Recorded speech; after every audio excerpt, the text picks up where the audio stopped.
All right, looking at our tower cam, well, we have mostly cloudy skies at this time, and the showers will be advancing into the area just a matter of hours from now, as there's some activity on our radar, but it's fairly isolated, but we'll have more widespread shower activity later on this afternoon. All right, checking out our current temperatures right now, upper 80s, in fact, the lower 90s here out in Lake Placid, but it's 87 in Sarasota, 88 in Venice, 88 in Northport, and Punta Gorda at this hour. What can we expect today? Cloudy skies, as we just showed you on our tower cam.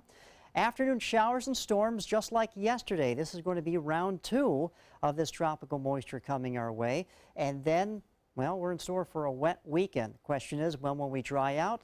I'll have that answer when I show you the First Alert 7-day forecast. As far as our activity now on the radar, a lot of it is down to the south. Not much going on in the Sun Coast at this time. However, around Hardee and DeSoto County, we do have some activity now starting to roll in here. These are in the very eastern portions of the viewing area, but just a matter of time now before we'll get more of this tropical moisture infiltrating the area. As you can see in the Futurecast, starts to become very active, especially along the coast here, along the Sun Coast, with heavier showers and storms. And then we'll get a break in the overnight hours, and then we get to do it all over again tomorrow afternoon and into Saturday. Notice the counterclockwise swirl here. We have an area of low pressure that's basically centered not too far from Sanibel Island out here in the Gulf of Mexico. It's moving counterclockwise.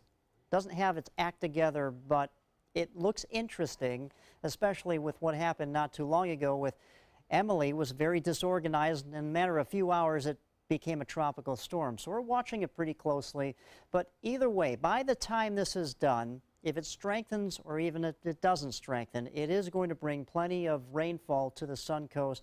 Around Sarasota, maybe 1.5 inches, 2 inches, but for areas well east of Sarasota, we're talking about here in Hardee and DeSoto counties, up to 4, 5, possibly 6 inches of rain by the time this thing wraps up and gets out of here by the latter part of the weekend. So we're dealing with this. On the other side of the Gulf of Mexico, folks in southeast Texas are bracing for a massive storm. Now, earlier we were like, well, it's going to be a tropical storm, might be a minimal hurricane.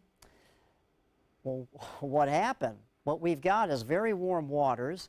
The upper level wind shear is almost like non-existent here, so this is ripe conditions for this thing to explode. And look at this, it looks like just a monster, and it is tracking up to the north here towards southeast Texas. Already 65-mile-per-hour winds with this. It's a tropical storm. It could be a Category 3 hurricane in by tomorrow, so it's going to be just a big mess for the folks there. And it's looking to sit around southeast Texas for a few days, which could produce catastrophic rainfall and flooding. It's going to be terrible. 88 degrees will be our high today. And as I said, for us, a few days of shower activity, and then we'll start to dry out by early to mid next week. Scott?